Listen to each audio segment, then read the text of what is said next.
Hello, listeners, and welcome back to Spooky Shenanigans, your podcast for all things spooky, creepy, and downright strange. This is episode 10, believe it or not. What? I know, and we've only got a few more episodes left this season. Boo! Boo. Before we have a well-earned break and rest. And in this episode, we're going to be focusing on what's the best word to use? Diverse and varied history of one of America's most famous / Infamous. Yeah. hotels. Yeah. Let's go for infamous. Yeah. And what we're going to be doing is looking at some of the different stories that have happened here. And, well, as usual, decide whether it's just bad luck or something paranormal, supernatural. Or maybe somewhere in between. Maybe not. So, listeners, if you haven't worked it out already, today's episode focuses on the Cecil Hotel, or the Cecil Hotel. I mean, British, so I say Cecil. But That's weird. I say Cecil. oh, you're not British then. Go away. Oh, rude.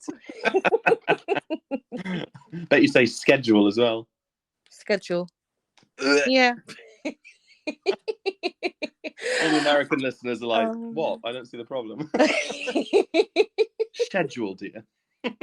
No, schedule. No, it's schedule. British is schedule. Don't get me started. Oh, I see what you're doing. You're paying me back for what I do to you. I found a new way to do it now. Yeah. English. So, PJ, what's on the schedule for today? On the schedule for today is... So anyway, listeners, if you are new to this podcast, apart from fighting like cat and dog... We like each other, really, promise. Yeah, we do.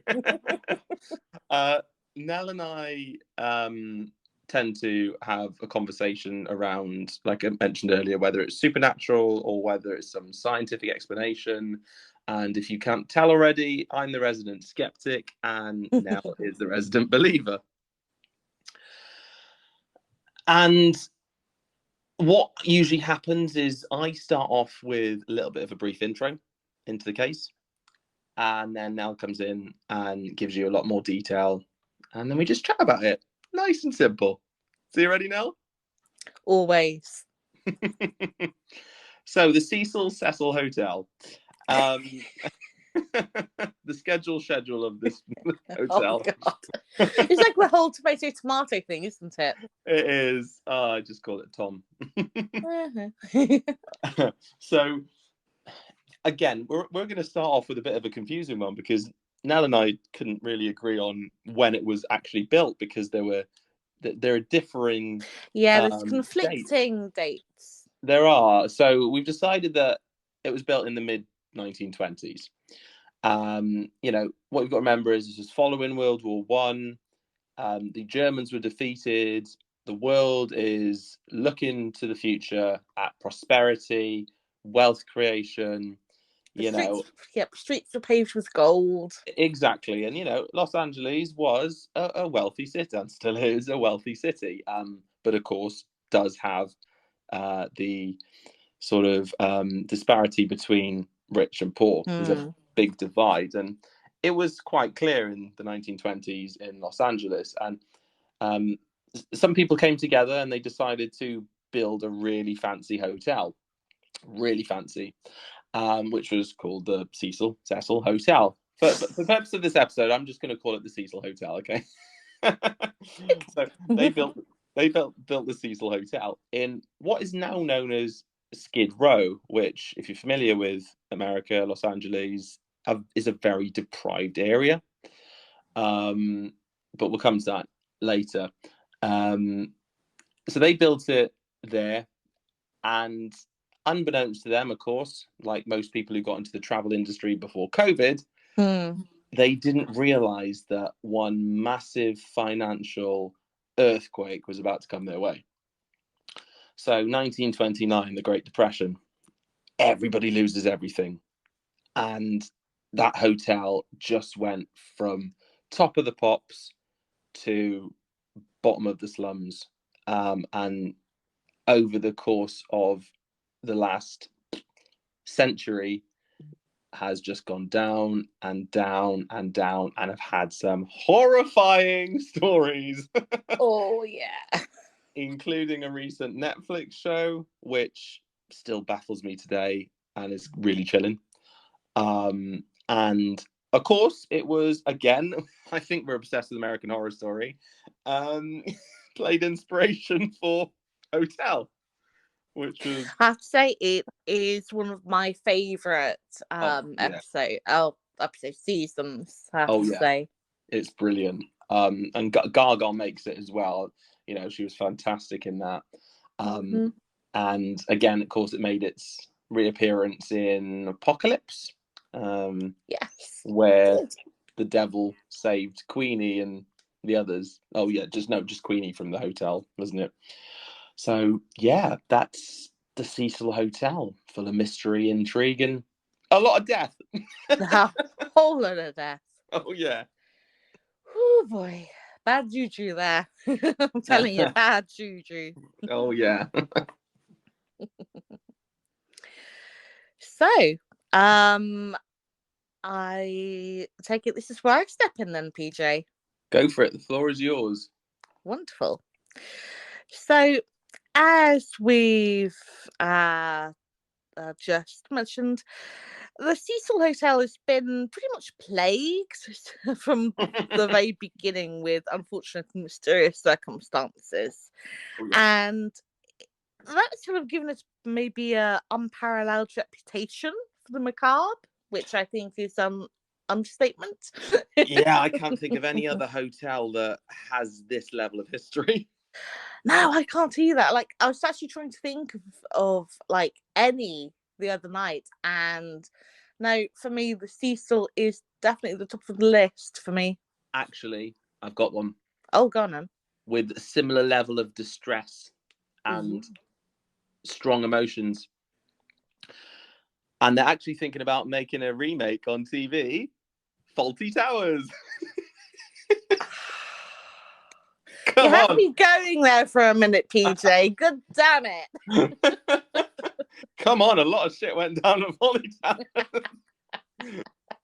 To our listeners, anyone who's never really watched British comedy, Google Fawlty Towers. It was just genius. So funny. And I hope they do bring out a remake series. That'd be amazing. Oh, God. Moving back into the strange and unexplained. So, apparently, at least 16 different murders, suicide, and unexplained paranormal events have taken place at the hotel, which, yeah. And those are just like, like the recorded events as well. Like, that's not even going into any that, the media haven't seen fit to, like, publicitize. Yeah, or being paid not to. Yeah. Hush money.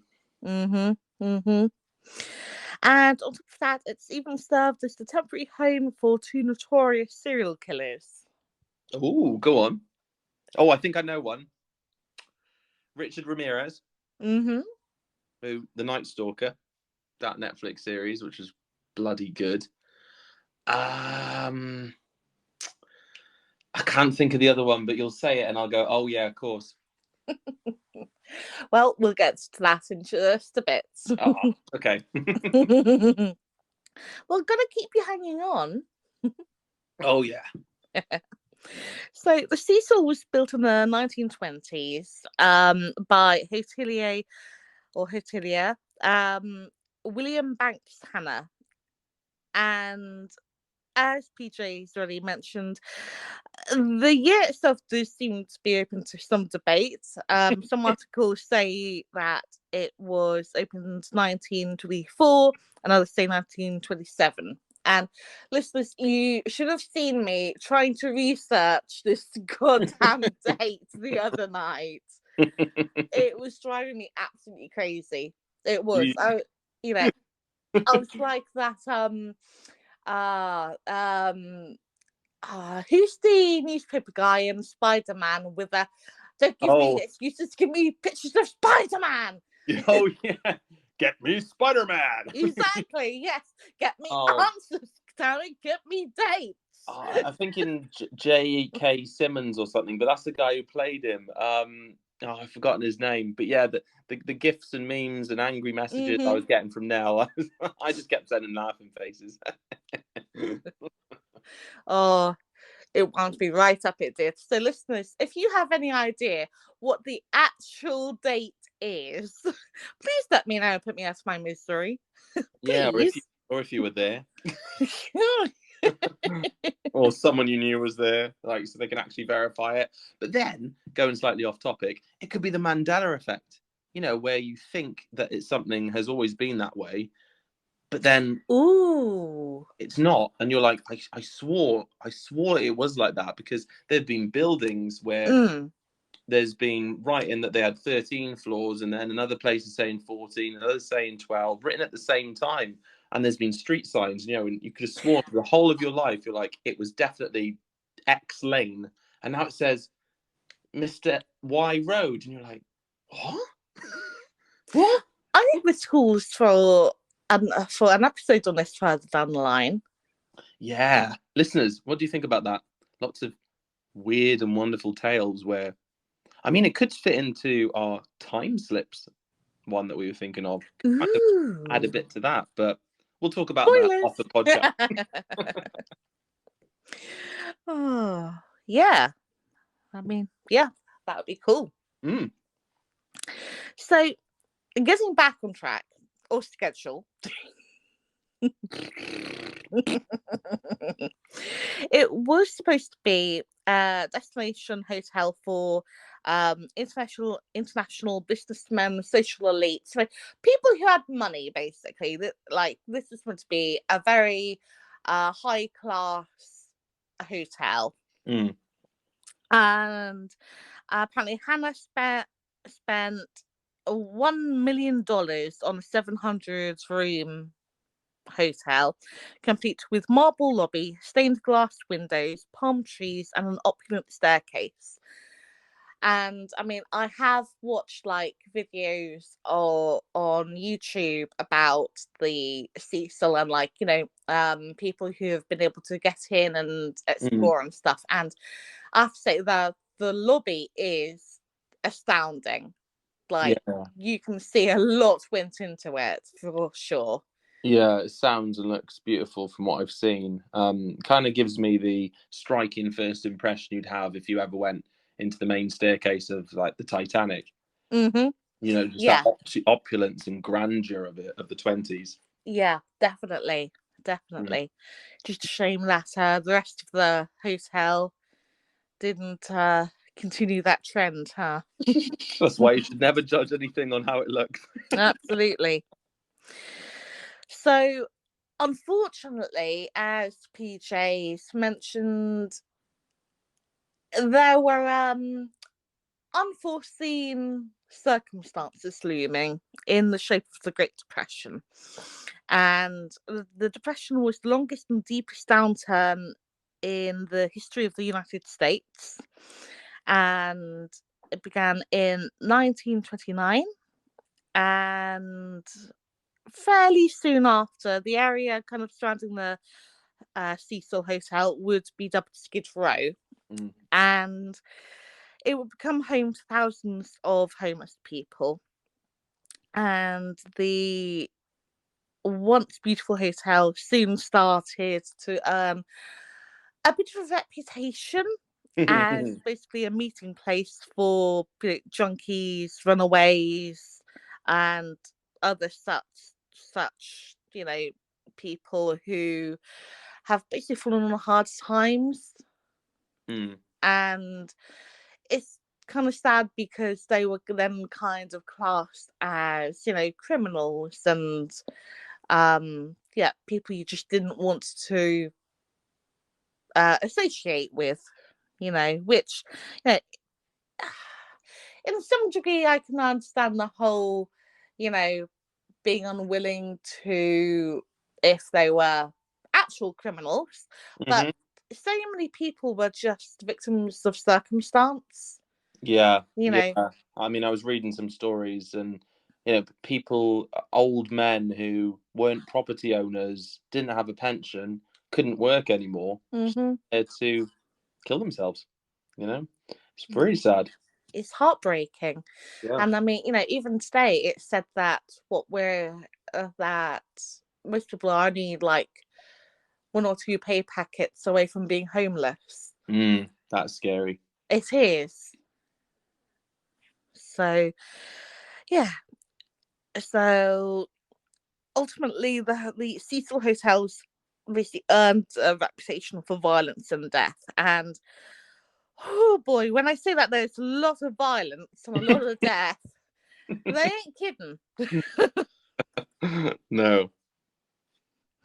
So the date of the kind of first recorded death would be January 22nd, 1927, when a guest by the name of Percy Ormond Cook was found in his room, and it was discovered that he had put a shotgun to his head after failing to reconcile with his wife and child.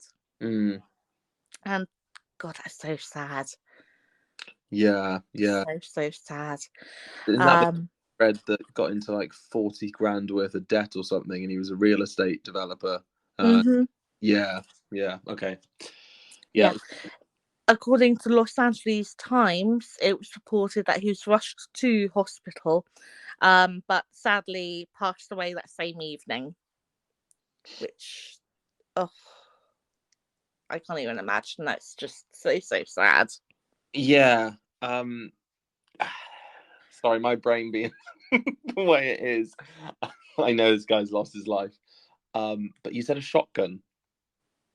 Mhm. Didn't have a very good aim if he was rushed to hospital. I'm sorry, but and that's horrible. Oh no, sorry. Yeah. Yeah. That's gonna take your whole head off. Yeah, no, sorry.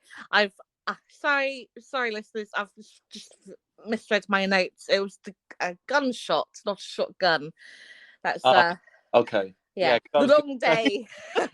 just wheeling Running hard a after bloke little off into people an ambulance with affecting me there. just a neck and a body, and they're like, "Oh, it's all right, we can save him." The head's all like left up in the room, splattered across the wall. Shotgun. Sorry. Just can't That get was that. yeah. That was me being a little bit dopey after a long week. We can let you off now because what the listeners don't know is you had an awful day yesterday. So you've got to be a bit more delicate with you today. Only a little bit though, apparently. Yeah, I've only just remembered. Even though we were talking about it 10 minutes ago. Well, 22 minutes ago. So, moving on. November 19th, 1931, W.K. Norton ingested poison capsules in his room. And a week prior, he had checked into the Cecil under a different name. Mm.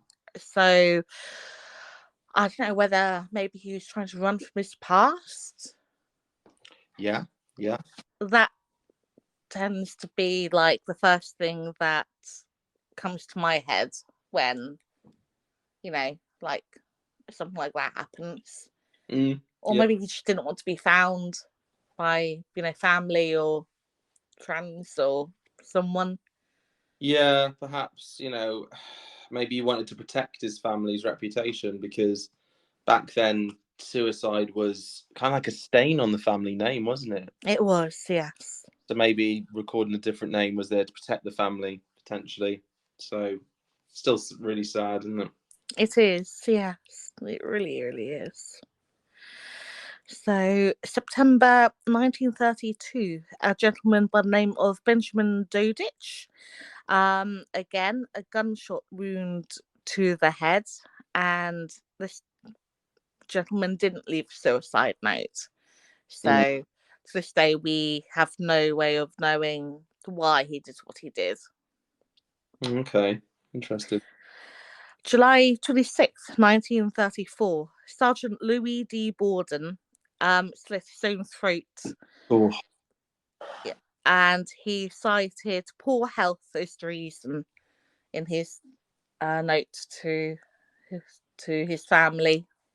So something like that, I imagine, must be something terminal. yeah. Well, I mean, it could be, but also you got to remember what the American healthcare system's like. It's still Mm, on an insurance basis now. So, and people, well, true. so imagine what it'd been like back then. Just the thought, because my mum suffers from a lot of conditions, which if she didn't have the support, she'd probably be in a situation like that. That helplessness. Mm-hmm. So might not have been terminal. It could have just been some, debilitating physical illnesses that would have stopped him from working. Which again leads to how sad and awful it was back then. Absolutely, yeah. And you can never fully know someone's kind of circumstances and Mm. reason for something like that, can you? Really? No, it's all theory. It's so sad. Mm. So, March 1937, Grace E. Magro, and hers is an interesting one in the fact of police were unable to determine whether hers was a accident or suicide. Okay. So it said that she fell from a ninth-story window, and her fall was broken by telephone wires, which were wrapped around her body. Oh. Yeah, and she later passed away at the now demolished Georgia Street Receiving Hospital. So, it wasn't even like an instant thing. Yes, the wires broke her fall, but it's still a terrible way to go. Especially from the ninth floor as well. Mm. I mean, was there a note as well with her? Was there a conversation? I couldn't find anything when I was researching, so I'm not sure. Yeah. And yeah, like I said, the police were unsure whether it was accident or suicide or potentially even murder. Because let's face it, it's equally likely that someone could have gotten into an argument with her, pushed her, and that was Mm. it. Yeah, I suppose it'd be good to know what the windows were like on the ninth floor and all Mm. that kind of stuff. But listeners, what Nell and I are planning to do in the future, future seasons, because, well, hopefully you know that we're moving some of these onto YouTube. So there's still being podcasts, but you'll also get to see us as well because we're going to video it. But what we hope to do is go to these places and do these sort of investigations and try and find these answers for you. So, expect a lot more detail, even more than what we're doing now. Oh yeah, yeah, we've got big plans. Oh yeah, we will answer these questions.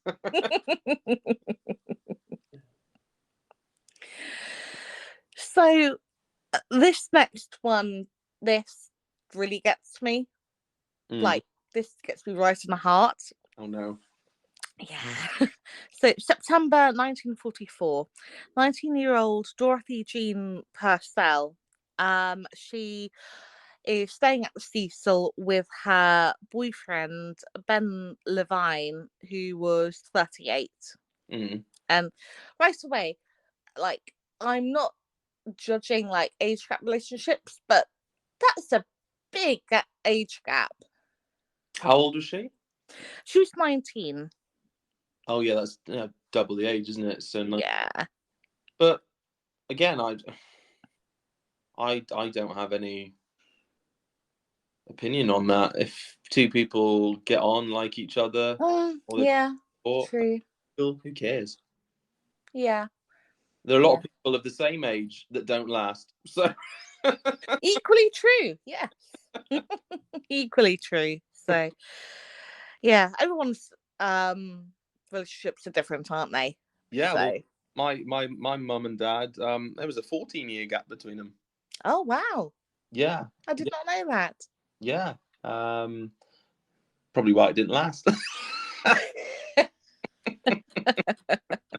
If you're listening, mum and dad, I know you're laughing too, so it's fine. So they're staying at the Cecil, and one night Dorothy wakes up with agonizing stomach pains. Ooh. So she goes to the bathroom, and bearing in mind, at this point in time, the rooms didn't have separate bathrooms, like individual bathrooms. They were all like shared communal bathrooms down the hall. Ugh. I always try and avoid hotels like that. Yeah. So she makes it to the bathroom, where she gives birth to a baby that she had no idea she was pregnant with. Oh. Yeah. Yeah, I've heard of that before. It can happen. Oh, yeah, absolutely. And honestly, that is one of my worst fears, like, Yeah, that is ever. fair. Not the whole, like, being pregnant thing, because Loved it. I'm looking forward to the idea of, having kids. Yeah.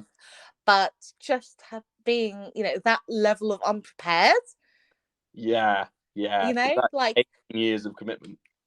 yeah. Well, and just the thing of, kind of, having these stomach pains, going to A&E or the walking clinic, and, kind of expecting them to go, oh, yes, you've got, like, appendicitis or Yeah. something like that. And, oh, yeah, no, you're actually having a baby, like, right Oh. now. Wow. Okay. Thanks. What? Like, no, absolutely not. Yeah. Gosh. So this, like I said, this absolutely breaks my heart, because she then proceeds to throw the baby out the window. What? Yes. Now, she Got another was live owner here. now, she was later arrested for this when the Good. baby was obviously found. Yeah. And her reasoning for it was that she believed it to not be breathing when it was born, and so she kind of panicked. Right. Now, the coroner later discovered that the baby had indeed been breathing prior to being thrown out the window. However, she was, I believe she was acquitted of murder due to insanity. Okay. And I believe she then spent some time in a psychiatric hospital for it. Yeah. Which, you would. Absolutely. Absolutely. I'm thinking during the I'm sorry, thinking go like ahead. postnatal depression, because I've heard of some really severe cases where that happens. Oh, yes. Yeah, it's a lot more common than people might think. Yeah, and very severe. Yeah. It said that 3 psychiatrists testified during the case that she was mentally confused at the time of the incident. I mean, I can kind of understand that, because 19 years old, in she's in this massive hotel by herself. She gives birth by herself to this baby she had no idea she was even pregnant with.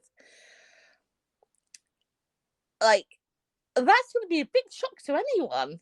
I thought you said she was with her boyfriend, that Levine dude, or was she waiting for him? No, so basically she got up and went down to the bathroom so as not to disturb him.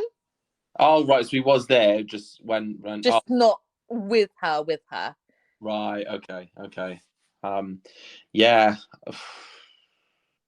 It's kind of one of those things where you don't want to give excuses or justify why someone's done something, but as a human, we've also got to factor in that it's not always just because someone's a psychopathic murderer. Yeah, I agree with you on that point. Just sad all around, really. It is. But to lighten the mood, as we were talking about shared bathrooms, and I'm a very visual person, so I'm there in my head walking through the hotel, like la la la, this is amazing, this is beautiful. And guess what cropped into my head? Do we want to know what cropped into your head? Yeah, because it lends to the hotel thing that we were talking about earlier, where I was very serious about Faulty Towers, and you were taking the mic out of me. I've just thought of the most famous hotel that we've not mentioned. Yes, it's fictional, but the one in The Shining. Oh, yes. Yes, I mean, I think that's had even worse history. Well, that was probably what it was based on, the Cecil. Possibly. Yeah.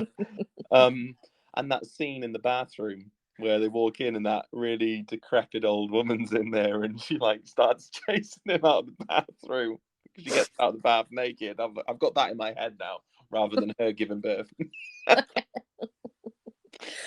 Your mind works in very odd ways, PJ. You realise that, right? It does. It's why I'm such a great writer. I mean, to be fair, having read some of your work, I can, I can get behind that. That hits me right in the feels. Thanks, Nell. You're welcome. You see, listeners, we can be nice to each other when we want to be. Yeah, she's one of 5 people that bought my book. It's a damn good book. More people should read it. Thank you. Yeah, listeners, if you're interested, it's called Shivers in Time. Oh, thanks, Nell. Good plug there. I didn't want to do it myself. It's not like you to be modest, PJ. I know, right? What's going on? Anyway, we're deviating from the schedule again.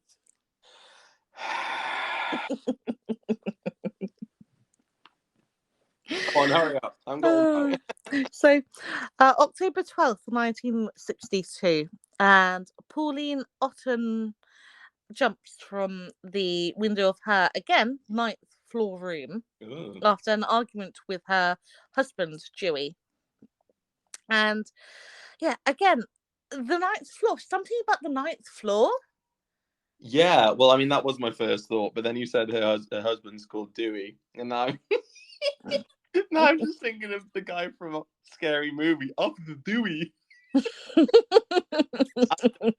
Window as well, if I was married to him.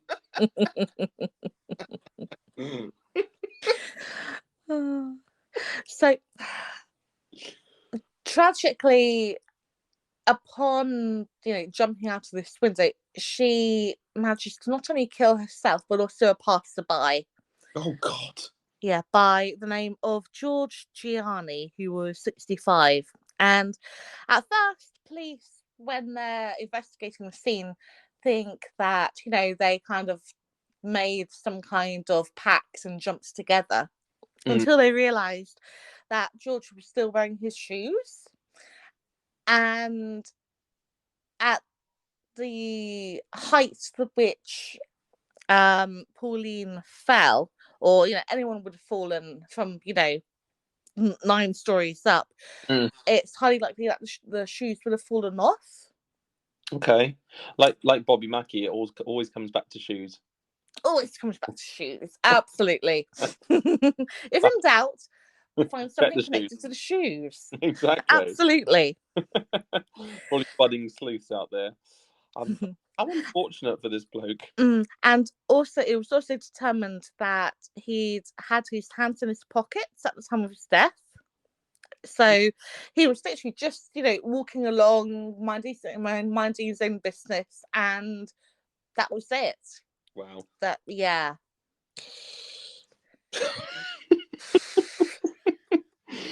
That's horrible. What a way to die. Right? Like, old age, cancer, hit and run. No, got absolutely smushed by a woman from a 9th floor window. Oh God. Yeah. Yep, that is quite the way to go. Yeah, absolutely. So, June 4th, 1964, and a resident of the Cecil by the nickname of Pigeon Goldie Osgood was found stabbed, beaten, and raped in her room. Oh God. And she'd been incredibly well known around the area, and she'd earned the nickname because as she often fed the birds in a nearby like square. Mm-hmm. And it's God, it's awful, like, because to this day, like, people still don't know who did it. Really? Unsolved? Okay. Mm-hmm. Mm. Yeah, apparently there was someone who was a suspect, but he was later charged of the crime. But yeah, to this day, no one knows who killed her or why. And yeah, it's just a horrible, horrible case. Yeah. Poor Pigeon Goldie. Is that what you called it? Pigeon Goldie? Pigeon Goldie, yeah. Yeah. Now I'm thinking Mary Poppins. That's actually what. Yeah, that's the thing that I was thinking when I was researching. Yeah. I loved that film. It was amazing. And in all fairness, the second one, because usually the sequels are terrible, you think, ugh. But Emily Blunt, I couldn't think of anybody else that could have been cast to play Mary Poppins, but Emily Blunt. She I was. have to admit, I don't think I've ever actually seen the second. Oh my I god! didn't know there was one. Yeah, and Emily Blunt plays her, and it's actually really, really I good. need to look this up. You sure do. And interesting fact, I don't know if you know, but listeners, I'm actually related to the Sherman brothers that wrote a lot of the Disney scores. Ooh. Yeah. So I'm music, creativity, writing, it's in my blood. It is. You're famous, PJ, already. Well, I don't. Infamous. Well, depending on who you ask, what circles you're running. So, unless you've been living under a rock the last few years, I'm pretty sure most people know the story of Elisa Lam. Mm-hmm. And her story begins February 19th, 2013. So scarily recent, really. Yeah. And just to jump in there, in case anybody doesn't recognize the name, you'll recognize what I mentioned earlier off that recent Netflix show about the Cecil Hotel. So that's who we're on about. Just see that. Mm-hmm. So Elisa was 21, and she was basically traveling around like like I think it was just like around America, because she was a Canadian student. Mm-hmm. And yeah, she decided that she wanted to go basically backpacking around and kind of see more of the world, which, yeah, absolutely, I think every young person should, kind of take that opportunity to, if they have it. Oh, absolutely. Broadens the mind. I know it's a cliched saying, but it really does. Yeah, oh, totally, 100%. And to be perfectly honest, I kind of wish I'd done more of it when I was younger. Yeah, where did you end up going though? Not many places, to be fair. like, I'd always had the dream to visit New Orleans, Oh yeah, as well, you know. maybe. And and just like places like Italy has always been high on my list too. Mm. I never actually got a chance to go to Greece until I met my husband, so that's that's a positive. But yeah, there was a point where I had been planning to go to Tanzania for like 6 months or a year to kind of like do voluntary work out there. And like this was literally just before I met Bernie, because like I'd had like a breakup with a previous partner and decided, like, you know what, there's nothing holding me back. I'm gonna go and do this. started, researching it, and then like literally a couple of weeks later, Bernie comes along and it's like well, that's not gonna happen now, is it? That love of your life, so that's a good sacrifice. It is, and you know what? We will have been together 9 years on Saturday. Oh, so cute. So yeah. Oh. So yeah, deviating yet again. I'm very sorry for this, listeners, if you've only started tuning into us. We do this a lot, don't we, PJ? We sure do, yeah. It's good fun, and that's why everyone comes back. So she had gone missing almost 3 weeks earlier on January 31st, and her body was discovered by a maintenance worker in one of the rooftop water tanks after guests had complained about the low water pressure and water that tasted and looked funny. Oh. Yeah, this makes my stomach squeamish just thinking about it, honestly. Like I've got a regular fairly strong stomach, but yeah. Yeah, you'd want to make sure your taps gave filtered water. Yeah, that's not nice.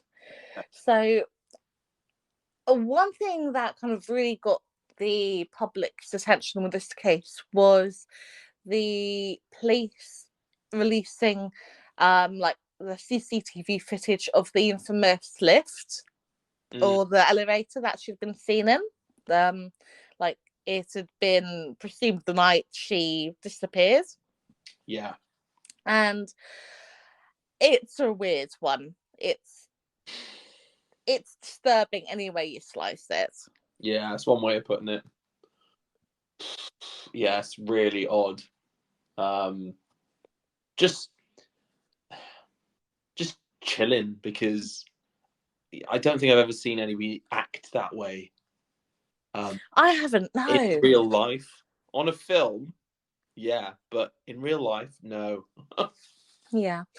I mean, it said that she suffered with bipolar disorder and she was on medication for it. And according to the autopsy, like the medication levels weren't apparently as high as they perhaps should have been. So that kind of suggests maybe she hadn't been taking them. Okay. But again, this is all kind of speculation. Oh, was it not in the coroner's report? Like the coroner's report had like the dose level found, but yeah, again, it's it's one of those things of we don't know how much her normal level would have been. It's Oh, so like people interpreting the data and going, oh, well, for an average person with bipolar, they should be taking this, so it's a lot less than she was supposed to be taking on average. Yeah, I get you. Okay. Yeah. And at the start of her stay at the Cecil, it said that she'd been rooming with a couple of other girls because some of the rooms were kind of like hostel rooms. So you kind of stayed with strangers for a couple of days and moved on, kind of thing. Yeah. But after they'd kind of complained of being kind of disturbed by some of her behavior, she got moved to a room by herself. Now, we don't know what kind of behavior kind of like is classed as disturbing. Like there's no actual details as to why the girls found her behavior disturbing or worrying. And something that really kind of strikes me is the fact that, if this has been the case and this girl had, been wandering around the Cecil, like showing these quote unquote strange behaviors, then surely someone could have stepped in and kind of, made sure that she's okay. Yeah, but the place doesn't strike me as particularly bothered about safeguarding procedures, Yeah. considering its history. Have you paid your bill for your room? Yeah, that's all I care about. Yeah, but I don't know. Just yeah, it's a bit of a bugbear of mine with the whole like mental health stuff. It's yeah. Oh yeah, I'd wish somebody had be, they'd take safeguarding more seriously. But I'm just talking about reality and what it, how they probably just had zero empathy for it in that place. Considering its history, and like it's a hostel, so I mean, yeah, hostels nowadays tend to be a lot better than they used to be. They tend to be quite welcoming, fresh, decent places. From what I've heard, I'm a bit of a snob when it comes to hotels. But back then, I know it was only about 10 years ago, but still, a lot happens in 10 years. Yeah, that's true. It does. And it's in Skid Row, so it's also true. Yeah. yeah, sad. Yeah. Not ideal, but sad. It is sad. And I mean, like when she was traveling, she would check in with her family each day. Mm. And so then, when all of a sudden she stopped getting in contact with them, that was when they got really worried and kind of launched and got in touch with the LAPD and kind of put in a missing persons report. And yeah, Didn't she have a blog as well? she did, yes. Yeah.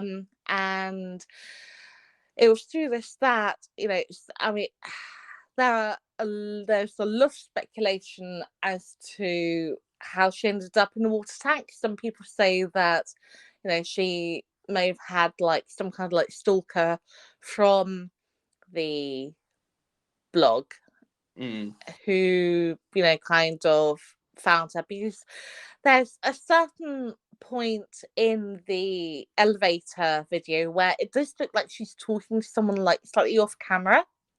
Yeah. And where she's like she's she starts off stepping into the elevator, pressing all the buttons and almost like hiding in a corner, as if she's hiding from somebody. And then it's almost like she kind of peeks around it because the door's still open, and the doors have stayed open like throughout this entire video. Yeah. And then she takes like one or two cautious steps off, and yeah, it does look like she's like, how people always like talk with their hands most of the time, and it looks like she's doing that as she's talking to someone who is off camera and we can't see. Yeah. And listeners, if you haven't seen the footage, I'd advise watching it. Yeah. Because it's disturbing. Yeah, it is very, very disturbing to watch. I mean, I just kind of had a thought, and this is actually a serious one now, because I said that I've never seen anybody act like that before, but that was actually not a lie, but I'd forgotten. And I don't want to name any names, but when I was just after university, I knew somebody who suffered from a similar mental health condition. And I'd stayed at their place one night, and awoke to find them just standing over my bed, staring at me, muttering. Oh. Yeah, and I was like, oh, what the, And even when I tried talking to them, I'll leave gender or anything out. there was no recognition that I was there. Mm-hmm. And then as soon as I sat up to, try and move away, because I didn't know No, of course not. how they were going to react, they looked through me, not at me, with just like these dead eyes, carried on muttering, and then turned and walked over to the wall and just stared at it and carried on muttering. And then it got a lot more aggressive, and it was just weird. So I left. So I mean, that's kind of similar, like odd behavior. Mm-hmm. Mm-hmm. What Elisa had been doing. So yeah, of course there might have been somebody there, but also I have seen somebody with a similar mental health condition. Yeah. When they haven't taken their medication. Mm-hmm. And it's scary. It is, yeah. Something sounds it. Yeah. And Yeah. not a lot frightens me, but I was like, yeah. No, I can fully, expect that was terrifying to encounter. That was, that's horrible. Mm. So, so the fact, that was just like one theory as to, what happened to her. Mm. Another is that she got herself up there and kind of killed herself by, jumping into the water tank. And it's difficult to know. Sorry? I said I don't like that theory because she was 5'1", barely pounds, and not dismissing she could have had like superhuman strength, but for her to have lifted something like that exactly and jump in was exactly. No. Plus, not only that, but something that I didn't know until the other day when I was researching this was her glasses were found in her room and not in the water tank or like or like on a roof. Now, obviously we don't know, how bad her eyesight was. Yeah. I mean, I wear contacts each day because if I don't, basically the world is just like a fuzzy haze. like but I find it really odd that she would, leave something like that in her room when, she doesn't know the layout of this hotel particularly well. I mean, it's just especially the fact that one theory is that she used like the fire escape ladders, just like outside of the building to get up onto the roof. Now, looking at some of the videos that I've seen about the Cecil, those ladders do not look stable. Like they look really, really scary. I'm not usually one to kind of shy away from heights and stuff, but you would not catch me climbing those ladders for love nor money. Yeah, I'm not a big fan of ladders anyway. I find them all shaky and unstable. yeah, and it just, that doesn't make sense to me. Yeah, but again, playing devil's advocate, if somebody was responsible for her death, what is the point of leaving her glasses in her room? I can't think. I mean, unless she was in her room to start with. Because if they had taken her from her room, the glasses would have been in there anyway.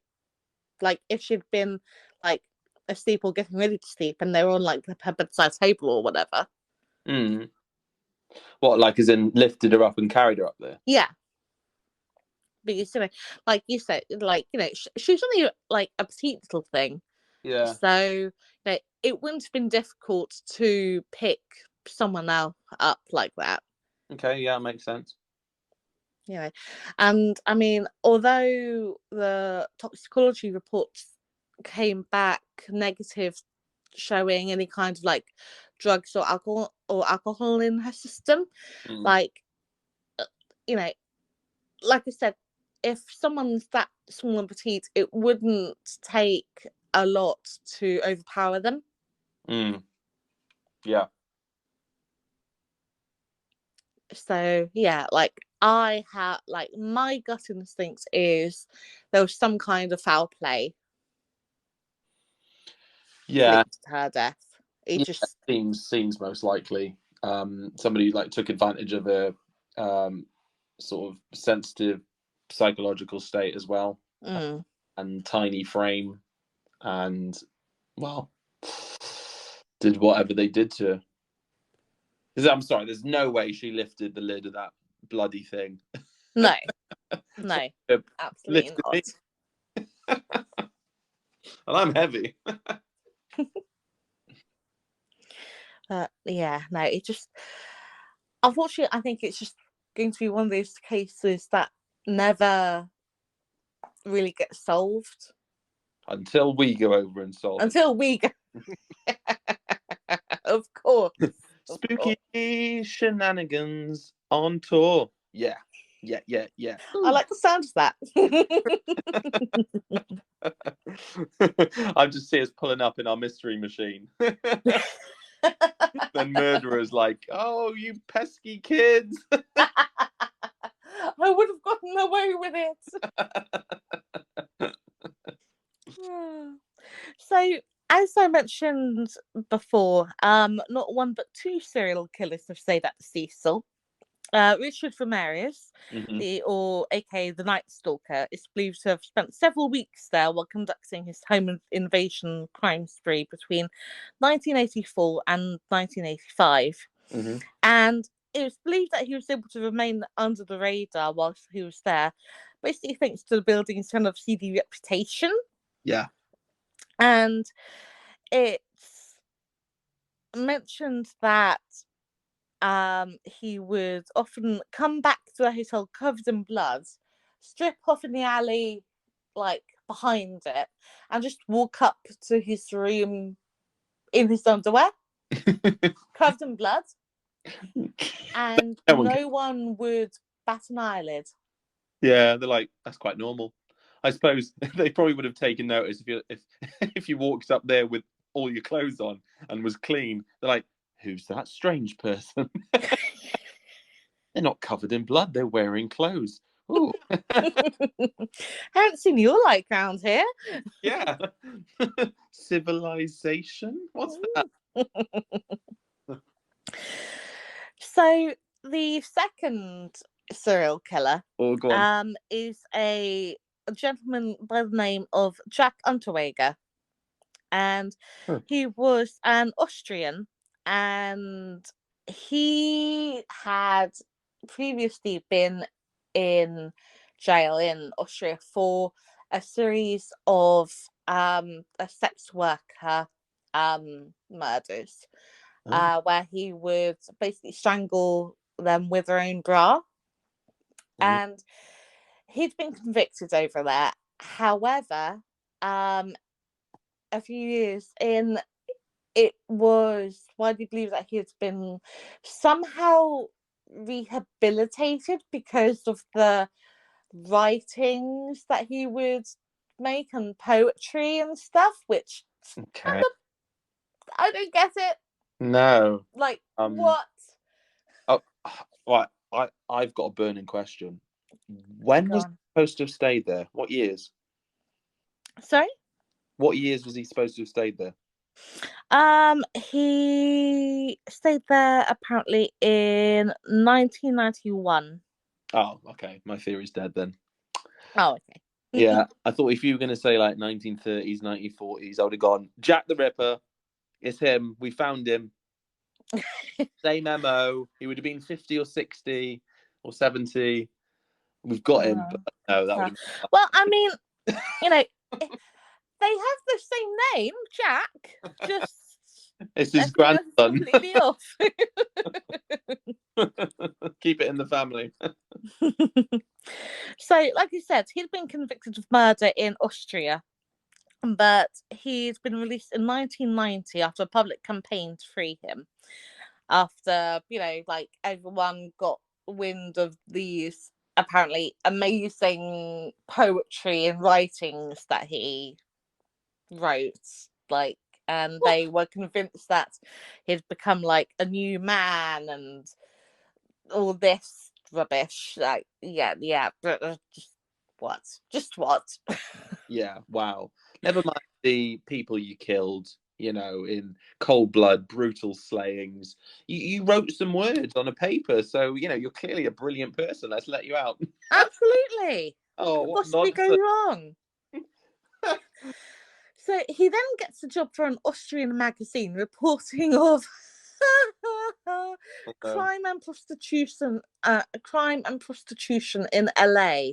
oh God. He then goes Background. over there to work, and he incredibly was also a guest of the LAPD and like went along on ride-alongs as they patrolled.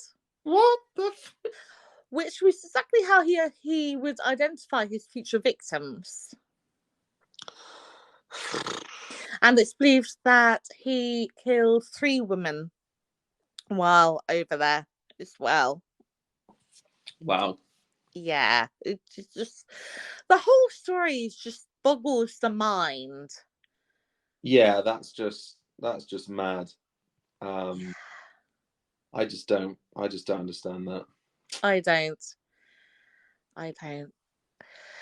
So in the early 2000s, the Cecil was kind of refurbished under a new name called the Stay on Main. And this was kind of like a rebranded hostel with the idea of kind of trying to give the place like a new lease of life, basically, and trying to kind of like, like pull people away from all the crime and nastiness that has gone on. Mm-hmm. So this kind of divided up the floors into different uses. So the Stay on Main was kind of marketed as a budget hostel for young tourists, but it didn't kind of replace the Cecil Hotel at all. So it was divided up into 3 separate uses. The floors 2 and 3 were for long-term low-income tenants, and floors 4 through 6 were Stay on Main, and the remaining top floors were for the Cecil Hotel. Okay. So they had like 2 separate entrances, but they basically shared like the elevators and stuff. Yeah. So like everyone still kind of had a passing with everyone else. Yeah. Really. And in the crime scene, The Vanishing at the Cecil Hotel, the show that PJ mentioned earlier, the then manager, Amy Price, said that between 2007 and 2017, the hotel had to call the police literally multiple times a day. And apparently she believes that there were over 80 deaths during her time working there. In 10 years? Mm-hmm. Wow. That's more deaths than a nursing home. Mm-hmm. And it's a hotel. Wow. Yeah. And she stayed there for 10 years. Mm-hmm. She's either desperate or a sycophant. I mean, I wouldn't have lasted 6 months. No, I wouldn't have done. I mean, honestly, like when I was watching the show, she did give off weird vibes. I don't know if it was just me who thinks that, but was that the blonde lady? Yes. Ah, yeah. I can't actually remember how I felt when I looked at her or heard from her. You have to rewatch it, yeah. And then tell you in the Q&A. So then in 2014, the property was sold to New York City hotelier Richard Board for $30 million. And then 2016, Simon Barron Development acquired it as the owner and developer, and it would be announced that the hotel would undergo kind of a massive renovation, and the plans were to become an upscale boutique hotel. So kind of still going along with the like upscale markets that the Cecil had originally been designed for, basically. Yeah. February 2017, Los Angeles City Council declared it a historic cultural monument or landmark. And then later the hotel closed, mostly abandoned, apart from kind of renovation crews and guards who were, like on a property on and off to kind of make sure that no one broke in and stuff. Yeah. However, the plans for it becoming a luxury hotel fell through, and it wasn't known for like a really long time whether or not the Cecil would reopen or not. And then obviously COVID hit, which kind of put plans back even more. Yeah. And then December 14th, 2021, the Cecil Hotel apartments opened, and this is now like a residential housing for low income. Okay. And yeah, I mean, honestly, I don't know how I feel about that, because on the one hand, yes, getting and keeping people off the streets, amazing idea. We should do more of it. Mm-hmm. On the other hand, the Cecil, really? Really? What, as in buying a place to live there? Like, why? Just why? But then, that's just me being the, spiritual pokey person going, you sure you really want to do that, bucko? Yeah, you're like, there's not enough sage out there to cleanse the place. God, no. No. I mean, honestly, if it were up to me, tear the place down, salt the earth, just don't bother rebuilding anything on it, because no amount of sage or salt is gonna purify that area. It's not. I mean, I've long since held the opinion of, sometimes it's not a building that's haunted, it's the grounds on it. Okay. And if anywhere's gonna be haunted, it's gonna be this place. So, listeners, that was the Cecil Hotel. This is the part where Nell and I are just going to do a quick little recap and review, because throughout we pretty much agreed on a lot of the things.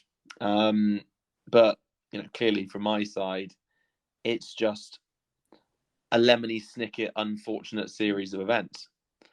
I love that. Oh, I love these books. Yeah, and they kind of ruined them when they tried to make them into a TV series and film. Despite I love Jim Carrey and Neil Patrick Harris, but it just didn't have the same impact as the books. But anyway, it was just a series of unfortunate events for me, where apart from the Alicia thing, it's just a product of the times. Economic downturn, Skid Row being Skid Row, attracting a lot of criminal undesirables, and it just becoming or having that reputation in the public eye. So naturally, you're attracted to things like that if you're a certain type. So it's just very sad, the whole history of it. But I know Nell's going to come at it from a different angle. Always. So yeah, I think I'm sticking with my story of, if anywhere's going to be haunted, it's going to be this place. Just the amount of deaths and violence and just plain nastiness that have gone on there, that's going to create some bad juju for sure. And there have been so many reports of people experiencing spirit activity there while they're there. And no, before you say anything, PJ, not in the alcoholic spirits, sects. Don't know what you're on about. Mm-hmm. Yeah, you mean the made-up fantasy, I'm still a child sense of the word spirit, yeah? You can stop resenting someone, you know, PJ. You could never resent me. I'm too lovable. And yeah, I will die on that hill. There's nothing that PJ can say that will, you know, change that fact. Yeah, Casper will welcome you in. Be part of the family. So, listeners, what do you think? Is it a hive of supernatural or demonic presence and evil? Or is it just a hotel where some assholes went and did some bad stuff? You know, what do you think? Let us know. But this was episode 10, the Cecil Hotel of Spooky Shenanigans, your podcast for all things spooky, creepy, and downright strange. You've been listening to me, PJ. And me, Nell. And on behalf of both of us, I'd just like to say thank you for listening to this episode. Stay tuned for next episode, which is going to be kind of disturbing because we go back to Europe, and it'll be focusing on the Paris catacombs. And apart from a film about it, I don't actually know too much, so I'm going to have to be doing a lot of research for this one. But if you do like this sort of stuff, I mean, you must do. You've lasted like well over an hour with this podcast, so well done you. We'll send you a badge. But if you do like this stuff, then we've got our YouTube channel, which is Spooky Shenanigans. I've got mine, which is Serial Chillers. And I know Nell's taking a bit of a break from hers at the moment, but she's still got some good content on there, which you can watch if you want to, which is Nell's Crypt. Before we go, though, we will have our last episode of the season will be a Q&A. So, you know, we'd really appreciate it if you could send in some questions you've got for us. It could be related to any of the episodes we've discussed. It could be related to any personal experiences we've gone through. Supernatural, of course. Don't be asking us about our love lives and stuff. Not be relevant. But once again, yeah, thank you for tuning in and listening. This is Spooky Shenanigans from me, PJ, and Nell. And as usual, stay spooky. Bye. Bye.